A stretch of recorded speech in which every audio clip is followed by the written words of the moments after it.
आज हम लोग महासंघ में बैठे हुए हैं। हमारे महासचिव जी, अध्यक्ष जी सब आपसे बात करके कुछ बताएंगे। हम लोग का राज्य सम्मेलन बक्सर में होने जा रही है, क्या क्या तैयारी है जिसके विषय में सर। सर्वप्रथम आपके माध्यम से सभी दर्शकों को हम नमस्कार। इस आज हम लोग आज वो बातचीत हो रही है, इसमें हम लोग सर्वप्रथम जो 10, 11, 12 अप्रैल 2025 को बक्सर में राज्य सम्मेलन कर रहे हैं, 30वां राज्य सम्मेलन। उसमें हम लोग बक्सर का दौरा भी किए हैं। बक्सर में सारी तैयारी शुरू हो गई है। बक्सर के नगर भवन में जो है एक कार्यक्रम आयोजित होगा और उसमें जो जन विरोधी और कर्मचारी विरोधी, शिक्षक विरोधी जो नीति है उसके खिलाफ एक बड़ी रणनीति बनाई जाएगी बिहार के कर्मचारी शिक्षकों के साथ। और जो संविदा की बहाली है, अनुबंध मानदेय प्रथा है, उसको समाप्त कराने के लिए राय तेज किया जाएगा। साथ ही साथ पुरानी पेंशन बहाल करने की जो मुद्दा है, इसमें और हम लोग गति लाएंगे, तेजी लाएंगे। इसके साथ साथ जो 8वें केंद्रीय वेतन आयोग का अभी तक गठन नहीं हुआ है, तो 8वें केंद्रीय वेतन आयोग बनाने के लिए एक बड़ा संघर्ष होगा। और हम आपके माध्यम से कहना चाहते हैं कि सरकार जो हाई लेवल कमेटी का जो रिपोर्ट आया 2018 में, और हाई लेवल कमेटी के बाद भी अभी भी अनुबंध मानदेय के लोगों को तमाम सुविधाएं नहीं मिल रही है। इसके साथ साथ सेवा पुष्प खोलने की बात, सेवा अभिलेख खोलने की बात हुई थी, अभी तक नहीं खुला। समान काम में समान वेतन देने की बात हुई थी, इनिशियल पे देने का बात हुआ था, वो भी अभी तक नहीं हुआ है। और इसके अलावे जब अनुबंध के कर्मचारी, आउटसोर्स कर्मचारी 60 साल के बाद सेवानिवृत्त हो रहे हैं, तो उनको पेंशन के नाम पर शून्य है, कुछ नहीं मिल रहा है। सामाजिक सुरक्षा ग्रेजुएटी के नाम पर कुछ नहीं मिल रहा है, शून्य है। तो हम आपके चैनल के माध्यम से महासंघों की ओर से अनुरोध करना चाहेंगे कि राज्य सरकार इस पर चेते, समझे। और जिस तरह से आज कैबिनेट में 55 एजेंडा और प्रस्ताव पारित हुआ है, तो हम कहना चाहते हैं कि सरकार इसको भी अनुबंध मानदेय के कर्मचारियों के लिए भी जो है पेंशन की सुविधा बहाल करें। और तमाम जो रिक्त पद है, जिस पद पर जो काम कर रहे हैं, उस पद के समकक्ष अपने अपने कार्यालयों पर समायोजित करें। यदि कुछ पद ऐसा नहीं है तो उसके लिए पद सृजन किया जाए। बहुत सारे जगहों पर, विभागों में पद सृजन हो भी रहा है, तो अनुबंध मानदेय कर्मचारियों के लिए, आउटसोर्स कर्मचारियों के लिए जो पद का सृजन हो और उस पद पर उनका पदस्थापन हो, समायोजित हो, और उनको पेंशन आदि का भी लाभ मिले, ग्रेच्युटी का लाभ मिले। तमाम यह बात हम लोग राज्य सम्मेलन में उठाएंगे। पुरानी पेंशन के लिए अभी बिहार के कर्मचारी शिक्षकों को ठगा जा रहा है। पेंशन में आप देख रहे हैं कि जो सेवानिवृत्त हो रहे हैं, 2000, 4000, 3000 मात्र पेंशन मिल रहा है, उससे उनका जीवन यापन नहीं चलेगा। और हम सरकार से कहना चाहते हैं कि हमारे पैसा जो शेयर मार्केट में लगाया जा रहा है, उसको नहीं लगाया जाए, सरकार अपने अधीनस्थ रखे। और जिस तरह से पहले जो परंपरा रही थी पुरानी जीपीएफ के माध्यम से, पुरानी पेंशन के माध्यम से, तो पुरानी पेंशन हमको देने की व्यवस्था करे सरकार। जिस तरह से झारखंड में लागू हो गया, राजस्थान लागू हो गया, छत्तीसगढ़ में लागू हो गया, हिमाचल प्रदेश में लागू हो गया, तो बिहार की सामाजिक न्याय वाली सरकार से भी हम अनुरोध करना चाहेंगे कि बिहार के कर्मचारी शिक्षकों को भी पुरानी पेंशन दिया जाए। चलिए, धन्यवाद साथी। हमारे क्रांतिकारी साथी अध्यक्ष जी भी बैठे हुए हैं, उनसे भी बात करते हैं सम्मेलन के बारे में। लीजिए सर। हमारा राजपत्रित कर्मचारी महासंघ गोकूट का सम्मेलन, जैसा कि महासचिव जी बताए, यह जो है तो प्रस्तावित है 10 से 12 अप्रैल बक्सर में। एक बार जो है जो स्थल का दौरा जो है जो हुआ है, वहाँ के साथियों से मिला गया है।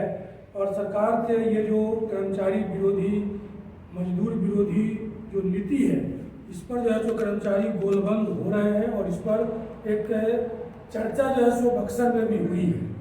कर्मचारियों की समस्याओं पर विस्तार से महासचिव जी ने जो है सो बात रखा है।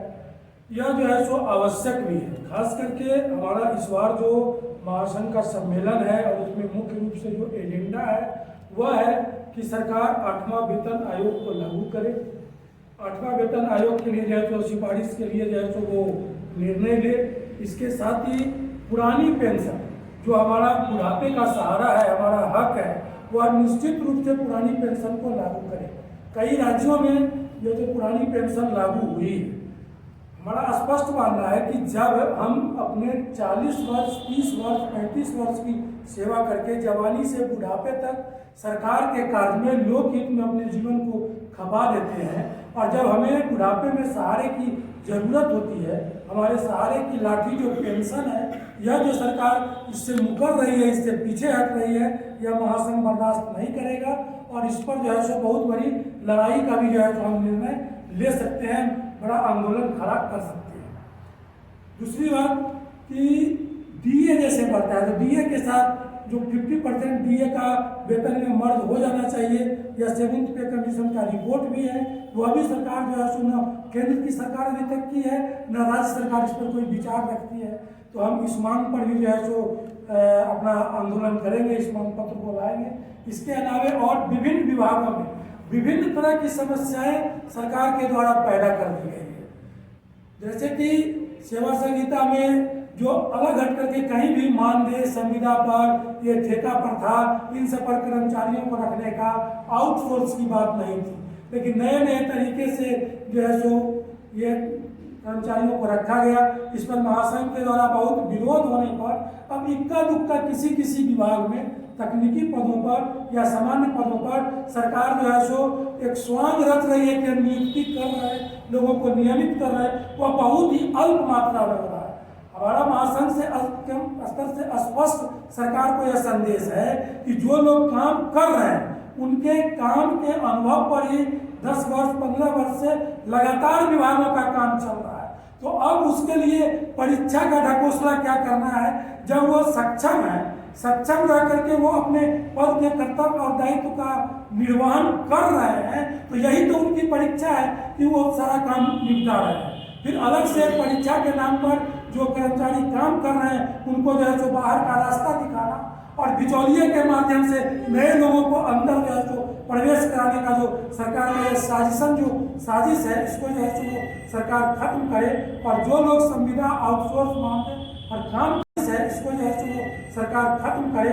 और जो लोग संविदा आउटसोर्स मांगते और काम कर रहे हैं, उनके सीधा उनको जो है नियमित करने का, जैसे पूर्व में होता था कि कार्यवाहिक कर्मी जो काम करते थे उनको उसी पद पर पद सृजित करके नियमित कर दिया जाता था, वैसे ही आउटसोर्स मानदेय कर्मियों को भी सीधे जो काम पर अपना दायित्व निर्वहन कर रहे हैं, उनको सीधे नियुक्त कर देना चाहिए।